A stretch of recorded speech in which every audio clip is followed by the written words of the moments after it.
In this episode, we chat with Shof Coker, writer and co director of a new animated film entitled Crocodile Dance, currently in development and seeking support on Kickstarter.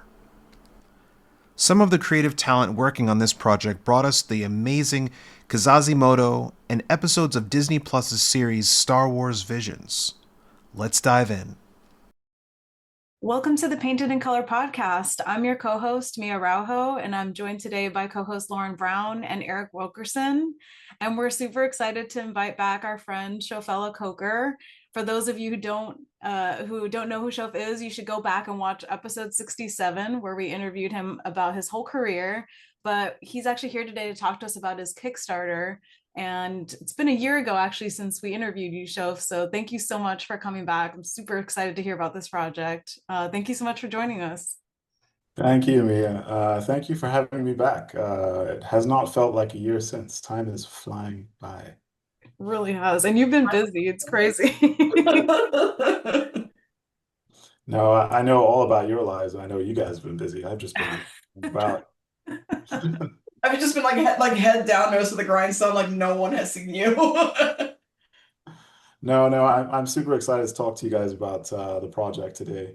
It's not just about the Kickstarter. I hope we talk about independent animation and just making personal projects into ships that other people can collaborate with you on. I think that would be, something that I specifically would love to talk to you guys about because you all have experience with that in varying degrees. So yeah, my life is all Kickstarter, Crocodile Dance now, but yeah, hopefully let's definitely talk about some of that cool stuff Let's as absolutely well. do. Because I'm honestly very curious myself about that process because it's something that I've always wanted to do. So to see you like being able to accomplish that is something that's really inspiring. So I can't wait to dig into that more. Um, but first, let's talk about the big project. How did this one come about? How did Crocodile Dance come about? Yeah, ooh. So I suppose I should start with a pitch. Yeah, let's do Annoy it. people with a salesman pitch right at the top. Uh, no, I promise I won't be schmaltzy about it. It's a monster movie, a monster love story. It's very hard to talk about when I get emotional about the project too. Okay, so I'll try and put my hat on. So Crocodile Dance is an animated thriller set in West Africa about a Hausa woman griot who is cursed by this Mami Wata who she has to confront to save her family. So Mami Wata is a water goddess in West Africa. And it's always been something that I wanted to do with a story in general because I've come across many myths in my youth, especially about this water goddess, um, and how she's both vilified and celebrated in a lot of West African cultures and the diaspora in general. And this one particular folklore that I came across when I was younger sort of had a take on her that left me with a lot of questions, and specifically because I felt like she was vilified to the point where I felt it was unfair and it didn't reflect the society I grew up in. So that question kind of stayed with me for a very long time. Um, and in recent years, I kind of revisited the folklore. I visited Nigeria in 2022. I think I spoke about this in the last show when we did a research trip for Moremi, which is the last animated short that I worked on. And when I was there in Ife and Idore in particular, that question came back to me. And this entire theme of water and how it heals you, and specifically its connection to you and where you're from, kind of mingled with that question. And I returned to the folklore. And then I did a series of illustrations that became a visual poem with accompanied with some text. And that poem snowballed into a short story. And then I met Nadia Darius, who was a director on Star Wars Visions, Owl Song. And I met her at ANSI in 2023. And we just had like an amazing spark when we met. We aligned so closely creatively, and we exchanged stories, and we just knew we wanted to work on something together. So in that dialogue, Crocodile Dance kind of grew into something bigger and bigger. Eventually, somehow it became a feature. And this past year, we've been touring different festivals, pitching it around to fund the developments and make people more aware of what we're doing and bring more creative people onto the project, find producers. Um, and so far, we've been having quite a good time on it. Specifically, working with Nadia has been very fulfilling. Um, I hate to throw praise at her because I know she hates it. But yeah, I think it's probably one of my best creative dialogues experiences in animation in my career so far. So I'm so lucky that she's developing this story with me. I feel like that is it more or less in a nutshell. I feel Yeah, like I overstepped a few things, but that's Crocodile Dance. It's perfect. that's perfect. I wanted to say real quick for anyone, since I didn't say at the top, for anyone who's just listening to Show for the first time, so you're a director, writer, character designer, comic book artist, and you've made a few projects already, collaborating with your brother, Shof Coker, right? Doing New Masters, just a graphic novel series, and Bronze Faces, right? That just came out. And around the time we talked to you a year ago, you had just come out with your first directorial debut, basically, right, for a short film called Moremi, and it was part of the Kazazimoto short anthology short, if I'm saying that correctly, on Disney Plus. But this is a feature film, and I'm so curious because I think actually the last time we talked to you, I asked if you'd ever do a feature film, and you said no way. So please tell us why you're now making a feature film because I love the story. Yeah, I know that again, that's Nadia's fault. I'll throw the blame on her completely. No, I mean, I think the idea of working on a long form story like that, and you know, Mia, like a novel in particular, it's such a Herculean task. Um, and you have to invest so much of your life and effort into not just, making it into something that you can work on, but also that other people can believe in. But I think in the process of working on more, I mean, that whole entire pipeline that we built that film on, I felt like we could have made a whole feature based on not just the story, but also the assets that we produced, the Mhm. amount of people that were working on it, in terms of the relationships that we made and the systems that we produced or we developed. I felt like a feature could have come out of that system. So I think when I talked to you last, I was mostly just exhausted from the effort of producing that film with some amazing collaborators, but it still, is a chunk of energy to produce any kind of film, let alone a feature. I just recharged my batteries, and I think in the past year, talking to Nadia, the story Crocodile Dance just felt like it deserved a long form treatment. And so, I've worked on like we're on a draft 9 script. I write it, but because of the way it works in animation, the idea is that usually there's a writer or maybe a couple of writers or something like that. And the story is, shared between a bunch of people. So the story is Nadia and myself and my brother.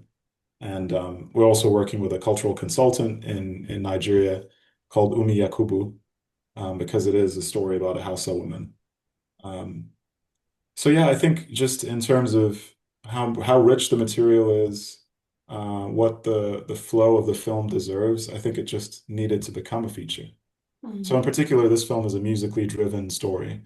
Um, and when I say that, it's not a musical, like, people don't Yeah. just burst out in song and sing. There is dance and there is singing, and it's just not the type of musical that most people are used to. It's more a film that relies on um, the musicality of silence. The cutting patterns even suggest musicality. Um, and working with Nadia earlier this year on a 12-minute animatic actually allowed us to figure out how that was going to work in the film. So that was our very first proof of concept in not just the film itself, but our working relationship. So we worked with a composer and an animatic artist, and between myself and the animatic artist and Nadia, we worked on sound, we worked on drawings. The composer would do some music, and Nadia herself is a performer and a musician, so she was able to do both the voice of the character and also do some of the sound design in the film. So we figure out the musicality of the film that way. And um, I like to think we're doing something very unique, and I think that's what indie animation offers, is that you can actually create a unique working method to create something potentially unique. So um, I've forgotten the question, and now I'm just rambling about my You excitement of answered it. working with. Yeah. Yeah, you did Yeah, really you well. actually Oh answered one of yeah. my questions because I was curious if the animation test that is mentioned in the Kickstarter was going to be a fully finished 3 minute animated sequence, or if it was going to start off fully rendered and kind of blend into more of a 2D black and white animatic or something like that. Like what how much of the 3 minutes was actually going to be a fully realized with visual effects and Mhm. voiceover and all that stuff, or if it was going to because from the trailer, I just assumed that it was going to start off fully rendered and then go into an animatic, more of a black and white. But I wasn't sure. But it Yeah. was all looks beautiful. Oh, thanks, Eric. That's high praise coming from you. I've seen your painting, so that is high praise. Uh, no, the Kickstarter particularly is to fund that 3 minute animation test, like you said. So that animation test is working with Lucan in South Africa next year to develop exactly that, like 3 minutes finished looking animation based on the narrative of the initial animatic that we did. So we'll pick a section of that animatic and we'll run it through the entire animation pipeline to a finished looking image, closer to what you see in the teaser. So the 12-minute animatic that I'm speaking of, the entire film isn't out online. We've just put snippets out as clips to go along with the Kickstarter to give people a sense of it. Um, and in fact, we actually we rough animaticed 20 minutes of it, and Oh, we wow. clean animatic 12 minutes of it. So that's out there somewhere on someone's computer right now as well. Um, I've done all the storyboards for the film, and of course, in the way animated films work, like you revise storyboards as the story develops. Um, but yeah, the animation test is to prove a few things. So the teaser that we did was just a very small skeleton crew of about 8 people. There was myself and Nadia, a composer, an animator, a render artist, and a rigger, and 2 artists that did backgrounds and surfacing for the characters. So very, very skeleton crew to produce something that approximates what we're looking for as a final film. Um, the 3 minute animation test is expanded to Lucan Animation, who has a team of about 20 to 30 people, and they usually work with satellite artists around the world to produce their films. Hopefully, we're also in talks with a couple of studios that might be involved, some European studios that I can't speak specifically about just yet because it's just not developed enough to talk about. But the core idea is to work with Lucan on that 3 minutes to get the pipeline exactly how we want it for the expanded film, and then take that animation test to the animation market and specifically to find co-production partners in the European co-production model because typically that's how films like this of an indie nature get made. Sounds like intensive. No, no, I didn't mean for it to sound daunting. I mean, making any film is, I suppose. Yeah. But It's it is, and that's the truth of it, right? It's such a huge process and it's such a big collaboration and a massive effort between multiple teams to make it work. And I think for our audience who might want to do this someday, um, knowing what goes into it is really important. Um, Throughout this process, I'd be curious as to like what you've learned from it and what advice you would give. I know it's not done yet, obviously, but just where you are now, um, I want to know like already, like what's the biggest takeaway that you've had from the project, and what would you do anything differently, even though you're not done yet? Ooh, I think it's too early to say if I would have done anything differently. It is a marathon, so I Yeah. know this from every single long form project I've worked on is just to pace yourself, but really to try and extract joy from being in the moment with people that you're producing something like this with. And when I say extract joy, I don't mean like mechanically or maniacally extract joy. I just mean like enjoy it. Yeah, I know with the clause. Uh, when you have victories, like we took the film to Annecy and we took the film to Durban. Yeah, these are our animation markets where you pitch the film to producers and potential creative partners. And we won the pitch awards there, and they're very competitive. And I think it's easy to get lost in not celebrating things like that with people that Yeah. you care about. Um, so it's still very early in the development of the film, but those little milestones are things that I really try and pay attention to give the film momentum, but to give me energy to maintain the fire for it. Mhm. Because it's little building blocks at a time. Um, a film like this doesn't get made in the typical 4 to 6 year window that Hollywood animated films get made in. It's most likely going to be a 10-year process if I'm lucky, if it does get made. But I'm positive that it When it'll it get. gets And made. Yeah, yeah. No, but even working on the teaser, like when we got back from Durban, I think we realized that we were showing people the animatic that we'd produced, and it was very evocative of the film that we were trying to produce. But it's still black and white images. You get the musicality, you get the performance. Like Nadia's voice always causes the hairs on the backs of people's necks to stand up. Uh, but we still realize, we do need to make a finished looking film so that we can show people exactly this, not just the spirit of the film, but the intensity of the character, Rukia, who's the main character. We need to impress that onto people so that it's very clear what we're trying to do. So, working with a skeleton crew, it's like some of my favorite people that I've worked with in the past, and one or two people that I've just gotten to know. In particular, like one of them is Aya Akel, who's a Canadian Lebanese artist that just does incredibly amazing drawings and sculpts that she makes look 2D. Like she always tries to create her sculpts with the idea that they look more graphic like her drawings, which is something I'm very drawn to because that is the aesthetic that I would like to take into most of my work is how do I put drawing into a 3D form.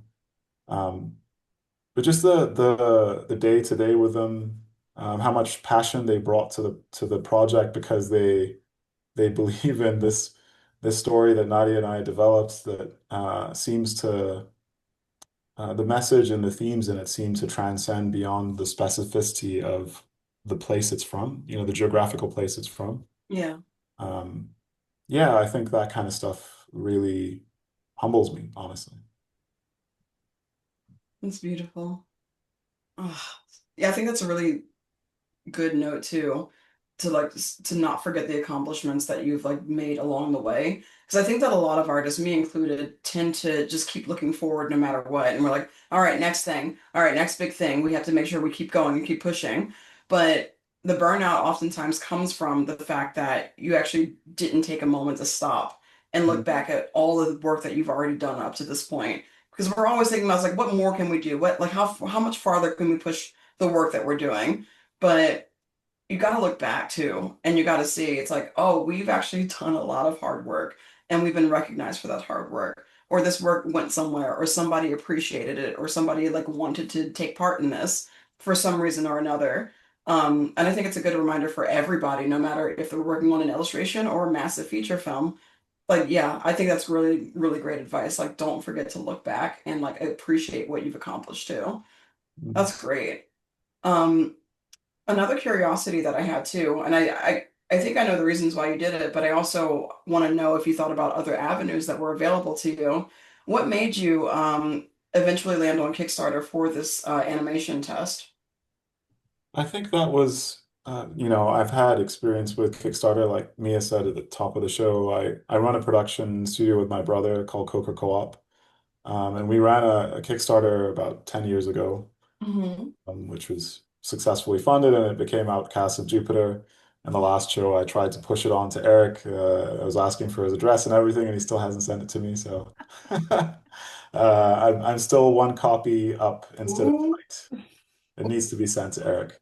Um, but yeah, I have experience with Kickstarter, and I think earlier in the year it was a plan to pitch the film in the more traditional route in independent animation, take it to Annecy, take it to Durban Film Mart, and even in October I was in Creation Africa Forum, which is a multimedia event that's held, well, now in Nigeria, but it was held previously in Paris, to highlight projects from Africa, organized by the French and some European partners. So we pitched it there, and we were 3 for 3 this year, which is amazing. But the Yay. idea was always to try and build momentum throughout the year to get to the Kickstarter right now, where we then expand it to uh, the whole world, tell people that this project exists, not just for the development funding, which is very important, of course, to keep the momentum going in terms of actual um, production, but it's really also to try and build a community around the project because there's so many projects like this that just get worked on someone's computer or a few people's computer, and the whole world doesn't know about it, and it just dies on a hard drive. Um, Yeah.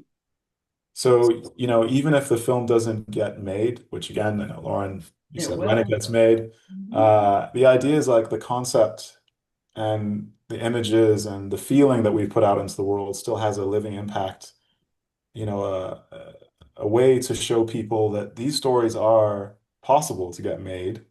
Uh, like here's a little sliver of it. Here's your imagination wrought large. Like this is what, a woman griot from North Africa in animation can look like animated to this quality level. It's not just sitting on a hard drive waiting for whatever executive to say, "Hey, let's do this." It's the idea is to give people hope now that something like this could get made, and maybe that spirals and snowballs into something. But I'm happy enough if it actually creates that kind of energy and impact in the community through Kickstarter, yes, but we're hoping that it travels even further than that online. So yeah. Oh my I think God. it's a great time for something like this because I just feel like there's a hunger. When you look at the reaction to the Spider-Verse films and uh uh Kazazimoto and Eyes of Wakanda, and it just feels like it's a black animation renaissance Mhm. right now. And I feel like this fits in perfectly with that movement. And I just feel like if I were a kid right now, I'd be losing my mind, just like seeing more and more of this stuff coming out.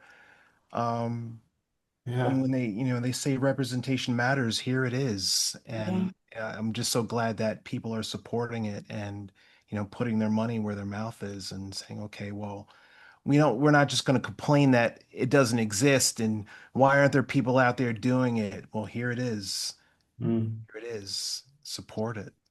Yeah, Yeah. no, Eric, I think I've been blown away by the comments on social media and on Kickstarter as well, just how positively people are responding to the teaser and the concept. It really is a humbling thing, honestly. But I mean, I look at other independent animation studios and some of the Kickstarters they've done or the projects that they developed, like Orange Blossoms, Wheels and Roses, Zoma Studios, Manwu, which is also a Nigerian project. They're out there. Those are 2D short film and series, but those are beautifully animated shows and run by people that are so passionate and skilled, and you wonder like why aren't these people just given tons of money by Hollywood? But obviously it's not that simple, and um, I think the avenue in independent animation allows for this kind of thing, but it's a lucky thing that we live in this day and age where, those stories can travel without the typical infrastructure of a production studio pipeline. I think I'm more used to projects like this being out in the world, because over the last few years, I've been going to the Annecy Animation Festival, and even from afar, I've been following the festival and seeing projects come from all over the world, like um, the Glass Worker, which came from Pakistan a couple of years ago. That came through Kickstarter, but also through the European co-production model. There's an Indian film coming very soon called Heirloom by a director that's Indian, but also schooled in Gobelin in Paris. Um, there's just a great breadth of variety in the world, and I think I hate to say this, but if you live in the US, and I have, for the last 20 years or so, you become myopic to yeah, the world's diversity sometimes, because the US is so geographically large, and you can sometimes be forgiven for that in the US, for that happening, because the news cycle is so loud, it's so all pervasive, that you forget that there is that kind of diversity just across the pond, or in Mexico even. Um, so sometimes it just takes like taking a step back to actively recognize that those stories are getting made. Maybe not with Hollywood money all the time, but yeah, they're getting made. Blue Eye Samurai was made in France. Yeah, absolutely. That was an amazing show too. So Yeah, good. it was. And they're making a season 2, so Can't wait. yeah, yeah.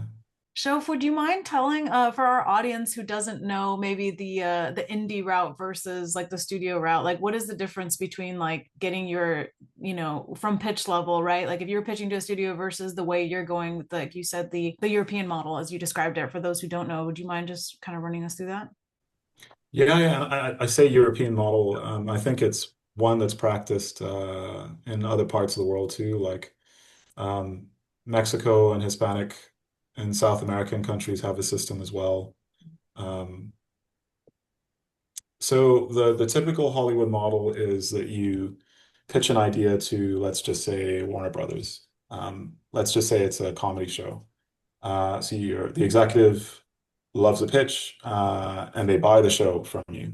So they own the rights outright. And then you develop the show within the Warner Brothers pipeline. So you either work with their writers, you work with their development team, and sometimes that means that depending on the contract that you organize with them, that you're brought on as staff, or that you work with the studio as a kind of consultant to develop the show. Um, so sometimes like you get to see the show made from pre-production or development to pre-production to production till its release. Sometimes it's just till pre-production, and then Warner Brothers, let's just say, takes it the rest of the way. And that works out for a lot of people. And I've been through that. Like Moto was a similar process in that I pitched the project to Triggerfish and Disney, um, and they bought the idea, and I developed it with them as Triggerfish staff, essentially. Um, this independent route offers you more control in that you control your IP and how you negotiate with the producers that are going to work on the project. So let's just say it's the co-production model in Europe. And I don't know the exact ins and outs. Like we have a producer on our project, Ingrid de Beer, who's more knowledgeable about this stuff than I am. But the idea is that you sell the rights depending on um, how much money you can bring to the table, for instance, uh, and how much that you're willing to let go of in terms of IP. So um, it's more a system where the European system has a setup where the government actually funds certain countries as tax rebates so that they can bring in jobs to their countries. So a lot of these animation studios will bid for a project like, let's just say Crocodile Dance, so that they can bring those jobs to Luxembourg or France or Belgium. And the tax rebate allows those production costs to come down a little bit. Um, and your job as the creator of the show is to negotiate a rate in that system. Um, so it offers you a little more freedom in that you get to own some of the IP of the production you're involved with. I don't know if that fully answers the question. Yeah. Yeah.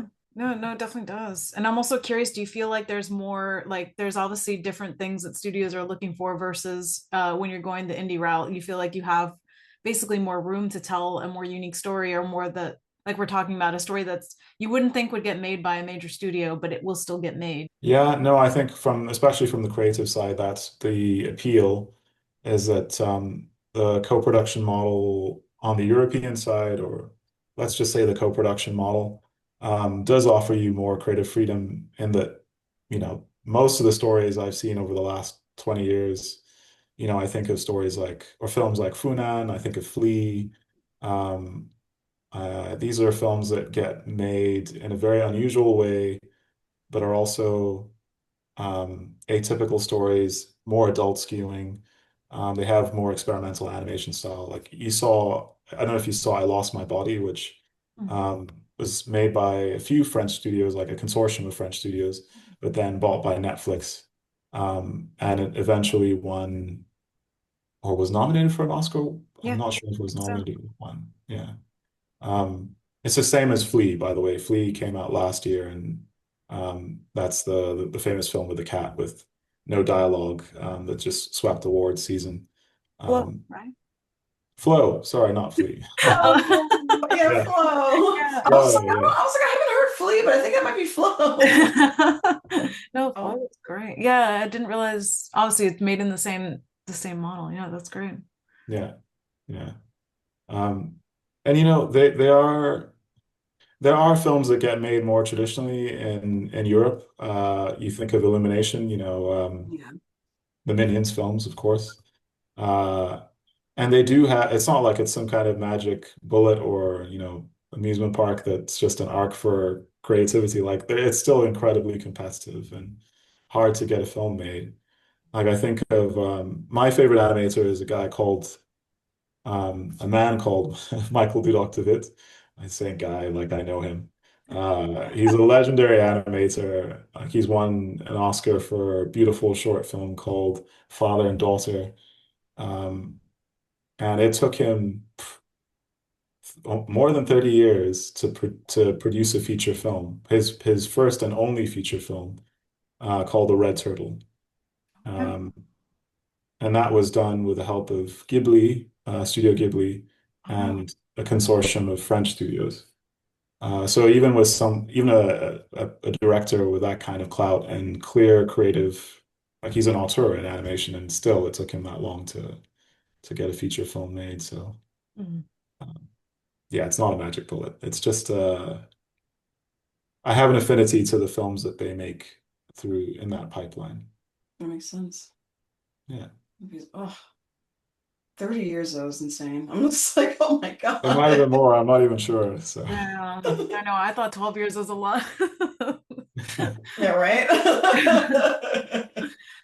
It's just like, he looks at you, it's like, that's a drop in the bucket, man. I know, right? to be fair, like he's done some pretty fulfilling stuff in between. Like I think he was a professor for, or still is a professor for a long time. So yeah, Like you said, it's a marathon, and how to keep that fire alive for that same story for so long. That's really impressive, especially today. It's like I feel like we're all kind of under the gun of, have needing to have content or whatever. And I just respect artists that can commit that long to an idea that they just believe in, and have that tenacity to get it made for decades. That's incredible. yeah, and I'm actually not sure that he had the idea for decades. It's just the opportunity to make a feature. Like you look at someone like Glenn Keane. Yeah. I don't believe, he has not directed a feature. So there you go. Glenn Keane is a legendary Disney animator. But he's never directed a feature? Is He's this one? directed short films. Yeah. But never the feature. No. I don't think I realized that. Speaking of which, though, as you work on a project that's long term and under an indie production, that's obviously different than like, getting it taken taken in by a studio because the studio is the one who does all the marketing and spreads the word about, what's coming out. But when you're independent, and you have to do, it's up to your team to do it all yourself. How do you approach that process? How do you keep the awareness about the film? Like, is it something that you want to continuously let the audience know that this exists, or do you just keep it heads down and like release it all at once? Like obviously it's Kickstarter season right now, but once that Kickstarter gets funded, because it will get funded, um, how do you continue that drive to keep the marketing going for, while you're also trying to work on the film? Because I know a lot of people struggle with that. I struggle with that. Having doing the marketing part is like an entirely other job. Yeah, yeah, no, I think Lauren, yeah, especially uh freelance artists know that. I know you're not freelance, but I am and I'm not. I gotta work yeah, full time, but also, yeah, you know what we mean. yeah, yeah. We all know what a taste of that is like on this Yeah, call. Yeah, it's tough to balance that kind of stuff because you also want to live a life as well. So, yeah, exactly. having two jobs, marketing and then your actual job, um, it can feel weighty because it feels like the energy that you're putting into the marketing could be put into obviously the creation, Hmm. the creative aspect. Um, for Crocodile Dance, for sure, like we definitely have a strategy to approach keeping the audience and the community that we build around the project in this period engaged. And we've done that. We've had some experience with that on Outcasts a few years ago. Um, and I think it's something I enjoy, once in a while. It's not like a daily thing. Once the Kickstarter is done, obviously the intensity of engagement has to drop a little bit. Yeah. And I think an audience expects that kind of thing. I expect that kind of thing when I engage with any kind of media. In fact, I hope for that kind of thing. I don't want someone to constantly be shouting in my face about something that they're working on. Uh, so yeah, there is a strategy, and we're not just working with within the confines of Coker Co-op. We're working with a few people that have um, advised strategy, and also that we will continue to work with post the Kickstarter. One of them is Jade Media. They're well, they're an ad and media agency that focus on I wouldn't say creators of color. I would just say creators of diverse backgrounds. Yeah. We tend to favor folks like that. Gotcha. Yeah. So it's Yeah. not just us, basically, is what I'm saying. Good. Yeah, and we're also working, luckily, with a couple of people like, beyond Luke Animation, who's going to produce the animated film with us. We're working with Legends Animated, who's a producer on the project that's our fiscal sponsor. So, what a fiscal sponsor is, I hear you ask, is they're a nonprofit that essentially supports us in taking the film out to interested parties, whether that's in grants or corporate America, to invite sponsorship. So Mm. we've been working with them for the past year. Like they hosted us at Lightbox, for instance, for a day and a panel and tons of other kinds of support. Leslie Eze is amazing. She's just a champion of not just my project, several other indie animated projects. And they do specifically focus on indie animation. So they were the fiscal sponsors for Wheels and Roses as well. Um, and yeah, like basically what I'm trying to say is that it's not just a party of Coker Co-op, it's Yeah, lots of people that are elevating our project, thankfully. absolutely. But Shove, how do you find a fiscal sponsor? Wow, that's a tough question to answer because I'm just trying to rejig my brain into how that happened. I met Leslie at Afro Animation Summit. Hmm.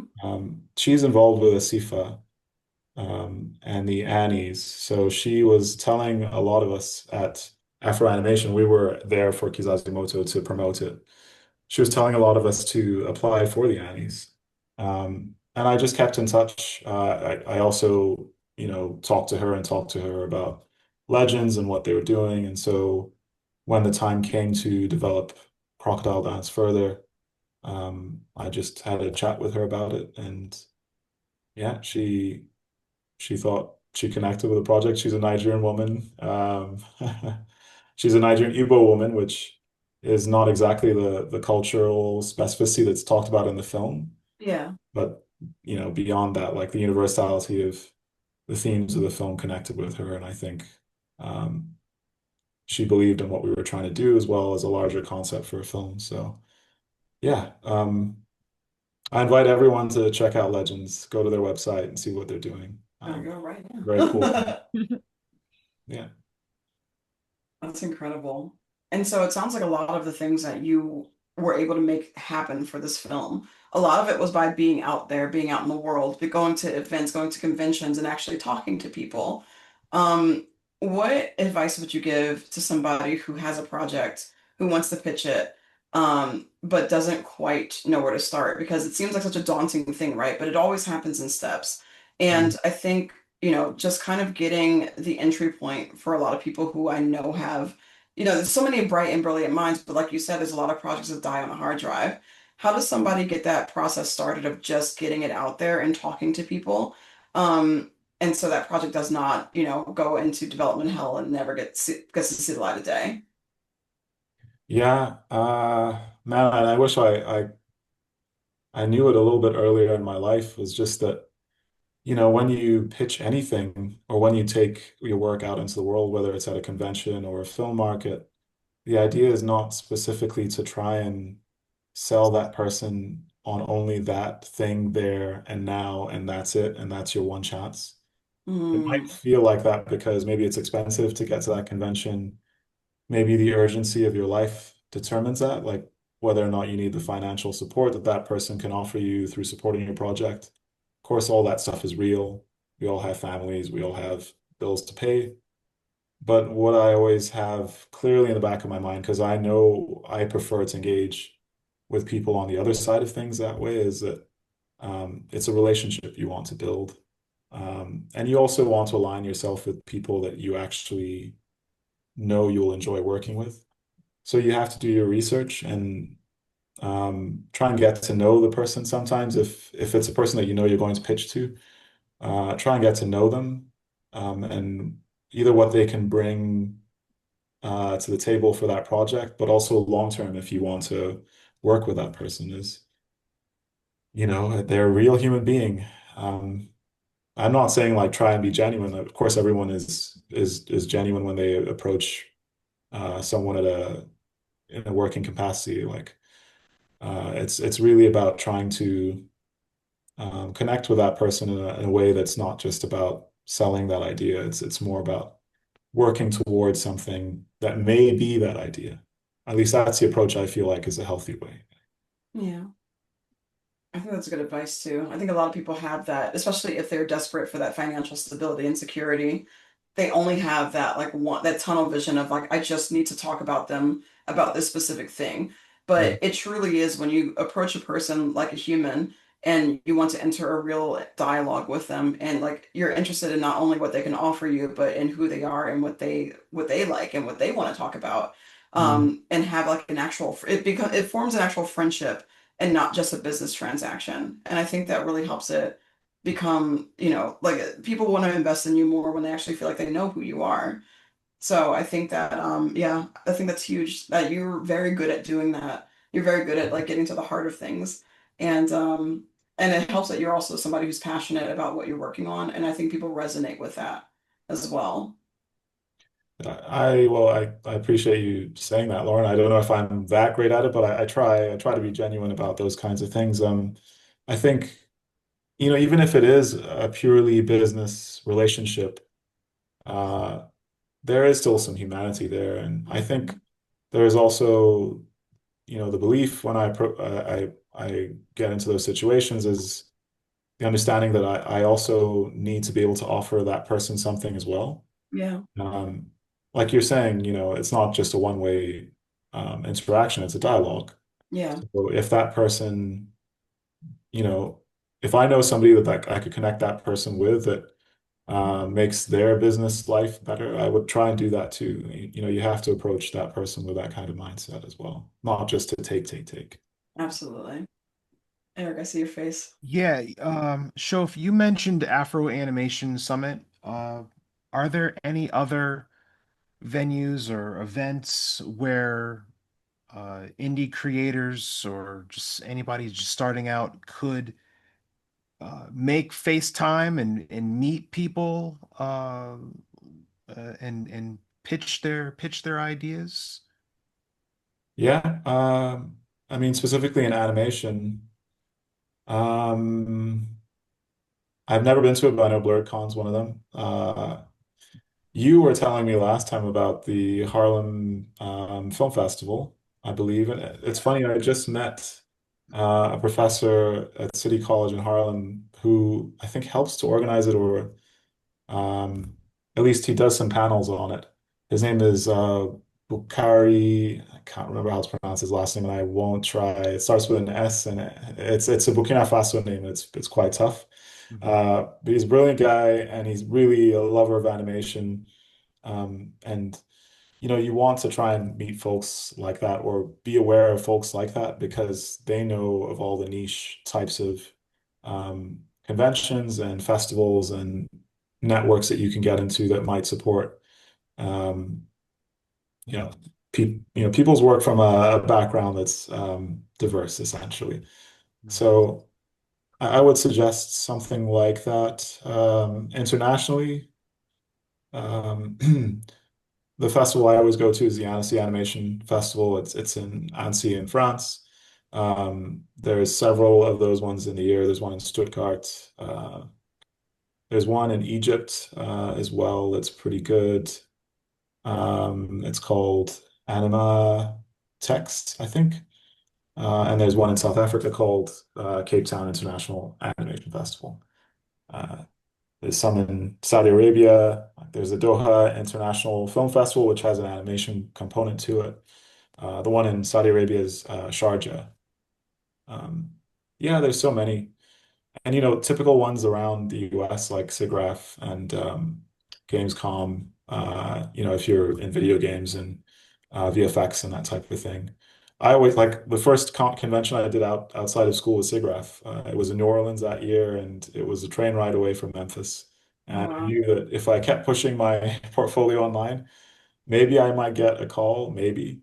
But I also just needed to have physical FaceTime just as an experience to really root myself in the reality of my occupation. Um, it builds your confidence, it builds your sense of what you're doing with your life and your career. So yeah, I always tell people, or especially young students, to try and uh, as soon as they can engage with some kind of convention, and creators at conventions as well, not just like studios or folks that think that you want to get hired by. I hope that No, answers your that's question. fantastic. Yeah, I'm just learning about Afro Animation Summit right now. I think And it just started 3 or 4 years ago, so it's still new. okay, because I'm like, why haven't so like if it's been around for a decade or so, I'm just now finding out about it. I feel But like I've been under a rock. But um but no, this is fantastic. It Yeah. was Yeah. it's very well attended too. Like I saw Floyd Norman there, the great Oh Floyd. wow. what? Oh Legend. wow. Let's go. That's awesome. Yeah. I Maybe I'll mean, finally get to meet Eric in person. I'm saying, like, we need to just geek out and how I just tell you all the anime I love. You guys And are on the same coast though, and it's like you'd have to come out to the West Coast to meet. I love that. yeah, that's Yes, but that's that's how how I've it always. goes. That's Mm. how it goes. I meet more people that live within like driving distance of me in another like on Yeah. the other side of the country. It's weird. Yeah. Yeah. I think Yeah. So I can one up that because I met my three of my coworkers in Japan. They just like work at the studio that I work remote for. Oh my gosh. Um, That was the first time I met them was in Japan. It's crazy how that happens. But yeah. But it's true. Like it's where everybody converges. So it's like these are spaces that you want to be in because like you said, not only are they inspiring, but they also get you to be on the same floor as these people who are actually doing things who could potentially, want to work with you in your project or want to just hear about what you have to say and get it to the right places. That's their conventions are definitely a huge opportunity, and I know financially it can be prohibitive for a lot of people. but I think it's also worth trying to see what you can do to just get yourself out there. You know, get that moment. Sometimes these places sell student badges, or they'll sell, you know, like different kinds of like early deals, just one day, even one day. Yeah. And sometimes it would just be worth it to go if that's all you can afford. I think, you know, just like try to swing it if you can, because those are some of the biggest opportunities. But for And people who Lauren, just really quickly, like there's even some new ones coming up. I know the Bancroft brothers just started one in Nashville this year. really, Yeah, oh, I forget the name of the convention, but it's pretty much you know, similar in style to Lightbox. Oh. But their first one was this year, and you know, it's usually in the States, it's concentrated around California. But yeah, this one's trying to bring some of the animation convention love to the South, I guess. Uh, oh, I love that it's coming to the South. It makes me very happy. yeah. Nashville's not that far either, so it's amazing. Um, I I was have about one to ask you last. something. Oh, Oh, sorry. Go go on, ahead. Mia. No, no, no, please. Okay, I just had one last question that I really wanted to. It's been something that's been on my mind, and I would love to know your answer to this. But what would you say to young artists that are like feeling impatient because they're at the beginning of their career, maybe at the beginning of their skills, right? They're seeing amazing projects like yours. They want to do what you're doing, but hearing how long this process is, I remember being at that, you know, being that age and being impatient and feeling like there's no relief from that, right? Because the only answer is just to keep going and keep going for years. But what would you say to encourage somebody who's in that moment in their life? Yeah, the kind of wisdom I always fall back on is that you have all these amazing ideas and the skill that you're building as an artist. The most important thing is to remember that you want your career to be long, and specifically to have a healthy relationship with um, the passion and the creative fire that you use to engage with the art that you're making. That's the most important thing. If that is extinguished or harmed in some way, then it's very difficult to have a long career that you can then look back on all these amazing things that you've done, or even get to the point where you make an amazing thing. Um, because the impatience is it's a very real thing. It's something that I still suffer. Of course, all artists do. Like you have to, you know, keep reminding yourself that it's a long journey. It's a competitive industry. Um, but yeah, I think that's the thing I always fall back on is that it's a long journey, and I know I want to get to a point in my life where I look back on it and think that it's not just all about, you know, the one big idea that I pitched that was amazing. I want to be able to look back on my career and say, wow, that project I worked on was good because of this relationship that I developed or this engagement with an audience that inspired me to do this, rather than, oh, look at this amazing animation or look at this beautiful landscape that I painted.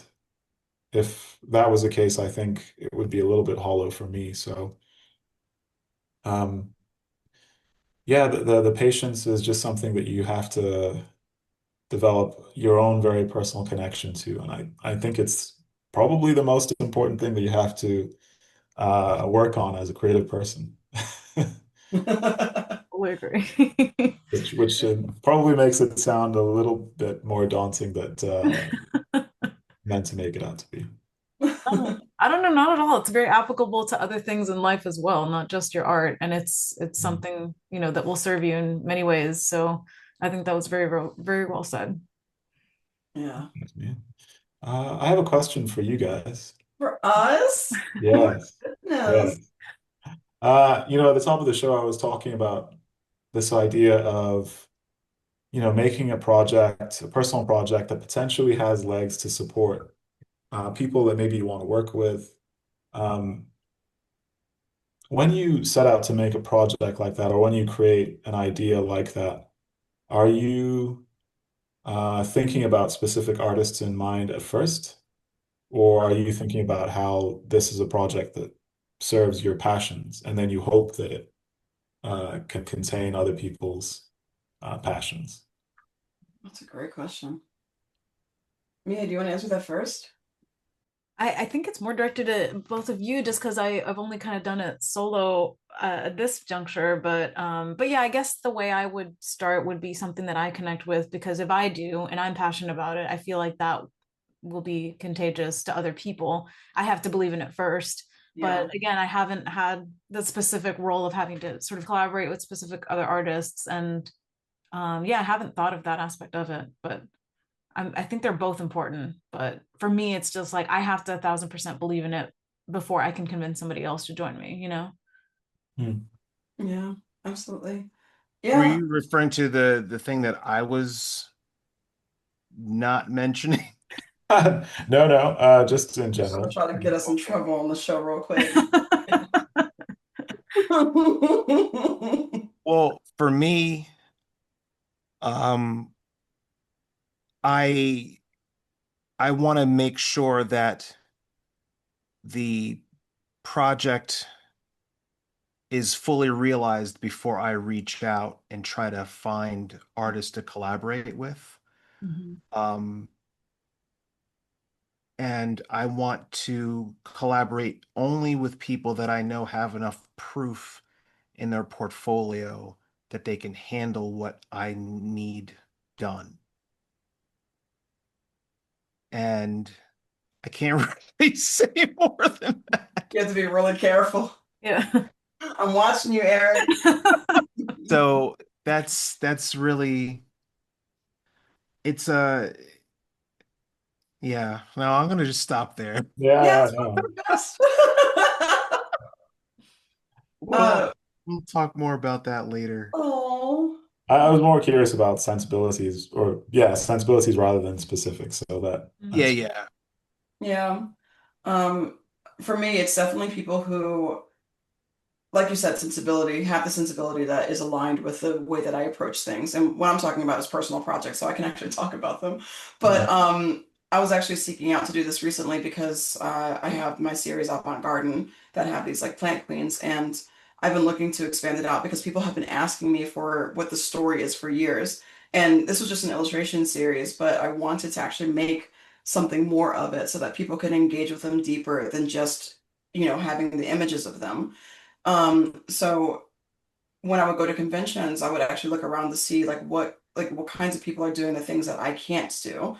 Like for example, like I enjoy writing, I can write, but there are people who are doing it full time already and are very skilled at it. And I'm like, okay, if I'm looking for a writer, I want to look for somebody who is aligned with the things that I believe in and value as an artist. I want somebody who really values putting forward these like strong, images of these women and values the sense of whimsy, but also can approach it in a way that makes sense for the project too. It's not all whimsy. There's something like a little harder about it too.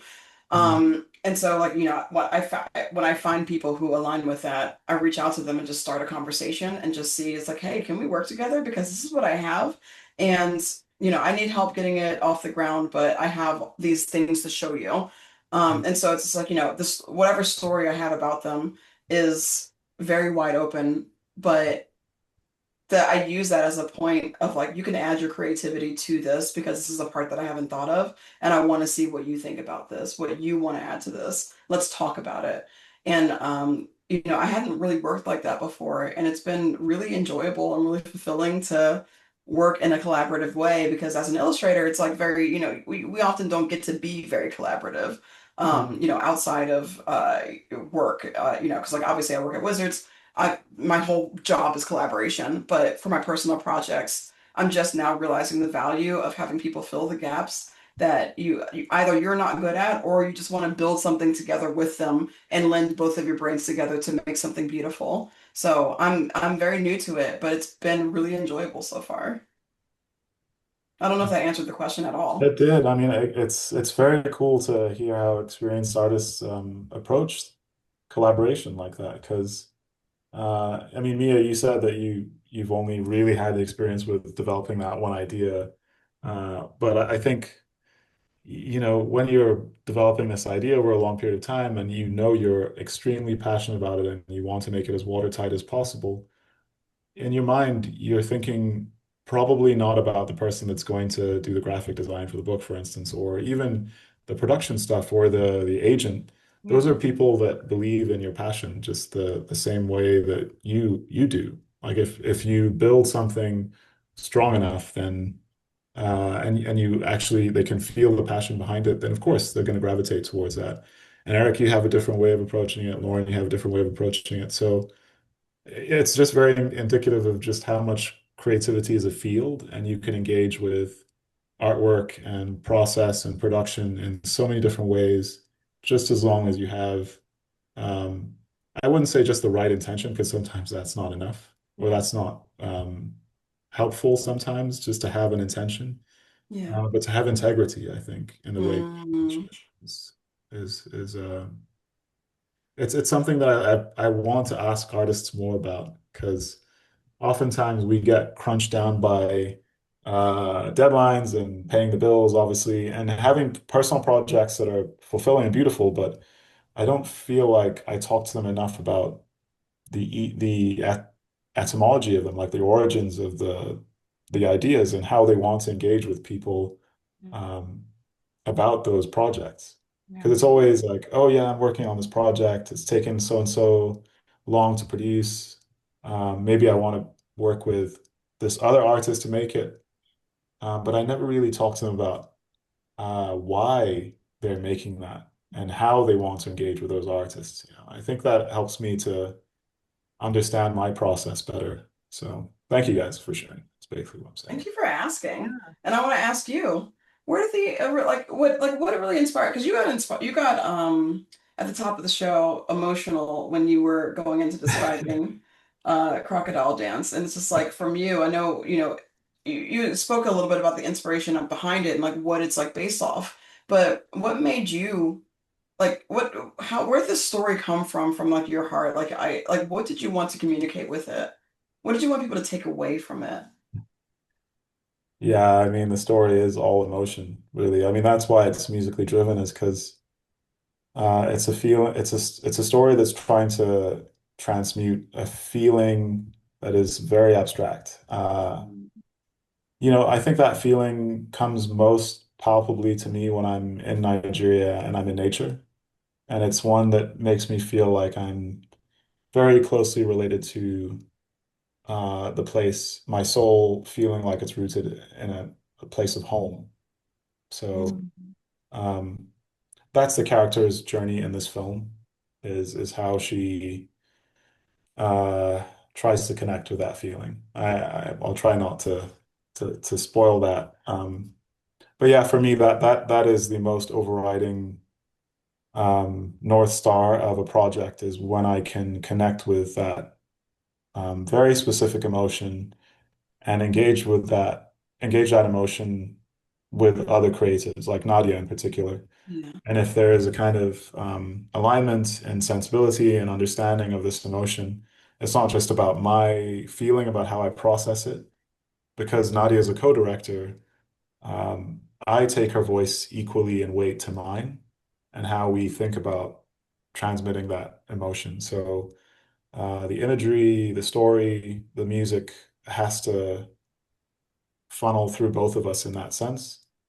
Um, so yeah, with Crocodile Dance in particular, like I have known about the Mami Wata since I was a kid. In fact, like when I was in Nigeria, I almost drowned at it's a beach called Bar Beach in Lagos. And everyone has this story, like every Nigerian has a story where they see the Mami Wata, whether it's at night or like in a dream, in a nightmare. Uh, for me, it was when I almost drowned and I saw her, beckoning me into the ocean. Oh, And she's very popular figure in a lot of media, everything from Nollywood movies to paintings and traditional sculptures and crafts work. So she's ubiquitous, and that sometimes as a kid you think that she's a villain, but at the same time you understand that a lot of people pray to her and respect her.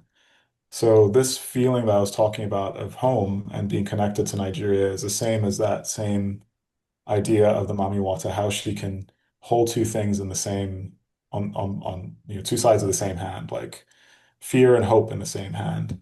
Um, she's a monster and a goddess, she's vilified, and she's also prayed to. And understanding like those things don't have to be in opposition to themselves. And in particular with me, I think especially in my early life, I struggled with a lot of uncertainty about the future. And that gave me a lot of problems with anxiety and learning that, it's not just about coping with anxiety, it's actually about dancing with it. Mm, It's not a monster that you have to slay or suppress. You actually have to learn to live with it as part of yourself and love it as well. So that's the main feeling that we're trying to transmute in the film is this feeling of, you know, I would say it's a more, for lack of a better phrase, a more feminine approach. And it's something that I've learned through wisdom of some of the people in my life is that it's not about, punching your monsters or slaying the dragon, as we say in the pitch for Crocodile Dance.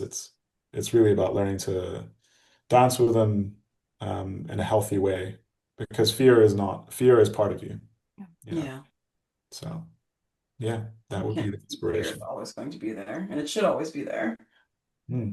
I love that.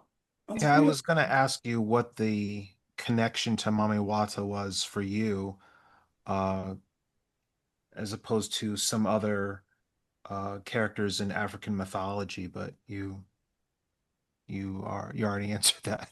I mean, Yeah, no, I mean, the Mami Wata has even appeared in a lot of recent popular culture. Like she was in CJ Obasi's Mami Wata film, which is a beautiful black and white film um, that made the festival circuit a couple of years ago. It's now streaming. And there was a film by Nikiatu Jusu called Nani, which is a film set in New York about a Senegalese woman who's a nanny to these wealthy New York socialites. Um, and it has both of those films have themes of the Mamiwata from uh, a more Nigerian perspective, even though the film was set in Benin and Togo or Cotonou, I believe. And the nanny film was just more from a Senegalese perspective. So I think like, I love mythology in general. And she's definitely one of those figures that has always made an impression on me. I mentioned the question that she posed when I was a kid at the top of the show. Um, so she's always been fascinating to me in that sense.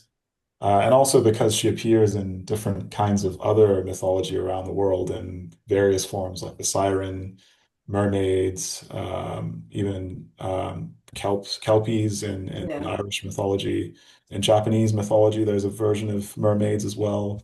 So every single mythology has this idea of uh, a sea creature that's usually a feminine force that can be dangerous but also loved in the same breath. And Yeah. why is that such a pervasive social construct that we engage with? It's because it's the truth. And I think we've just found stories to kind of articulate that. And I love like trying to connect the threads of truth and life that way. So yeah. I love that. Oh, that resonates so much with me. And I think that's also a great place to call it. So, Shof, thank you so much for joining us. Thank you so much for sharing your story and your journey with us, and also just the nuances of how it came about and all the very intricate workings of how you're getting this film off the ground. So please, tell the audience where they can find you, where they can find we'll link the Kickstarter, don't worry about that. But yeah, just like tell where can we find you and how can we support the project? We're on socials all over the internet now, at Crocodile Dance Film on Instagram and at Coca Co-op on Twitter. You can Google Crocodile Dance Kickstarter and you'll find us. I have a personal site, shofcoker.com, at Shof Coker on Instagram. Thank you guys for inviting me back. I feel like I have like you know, a special in, and I feel kind of guilty about that. But I What? always feel so lucky that to talk to you guys because I know the kind of weight of artistry behind all of your careers, but also your sensibilities. So it's always a pleasure to come on the show, but also just to engage with you guys in general. So thank you for that. Oh, Pleasure it's also having you. fun to have you. Always Yeah. great talking to you, Show. Yeah, you're awesome. Seriously. Thank you so much for gracing us with your presence. Seriously. So thank you everybody who's here watching in the live chats. Sorry that we haven't been able to do lots of episodes this year, but if you've heard anything from any of us this year, you know how busy and crazy it has been. So I hope you can forgive us, but I hope you enjoy it when we do get to do an episode for y'all. But regardless of that, thank you so much for your support and being here to, to chat with us and to engage in conversation. If you really enjoyed this episode and you like what we do, please feel free to, improve our visibility by leaving a comment, leaving a like, subscribing to the channel. And I can't, in good conscience, recommend the Facebook group because I haven't posted anything in it for a while, so it's a busy year. But if you want to support the show, yeah, please feel free to engage with the channel. And we hope to have more things for you next year now that Mia is not working on her massive 12-year-long project that finally got finished, Sophia and Land of Wonders. Now that I'm not, well, I don't know if I'll be traveling as much this year, and I can't speak for Eric because I know what's going to happen next year. You're going to be very busy. So, But I also want to thank so this year I've been at different conventions and different events, and people that watch the show have actually come up to me yes. and have expressed how much they love the show and listening to our point of view and the guests that we have. And I'm always just blindsided. Like, are you talking to me? What? It's really surreal. Are you what? Me? So thank you guys for staying with us and for the kind words and just coming up to us and expressing how much this means to you. We get together and it's just a labor of love just to see each other and just to share and everything. But to know that there are people out there that are actually watching and appreciate it. It's just fantastic. So thank you so much. Yeah, we have more in store for you next year, more that we can talk about. And everybody's got their own little thing going on that we can't talk about because they'll steal our firstborn and all that stuff. But yeah, All so right. Thank you so much, everybody. We'll Thanks. talk to you next time. And once again, thank you so much, Show, for joining us. We'll see you soon, Elle. Thank you so Thank you. much. Bye. Wait, there we go.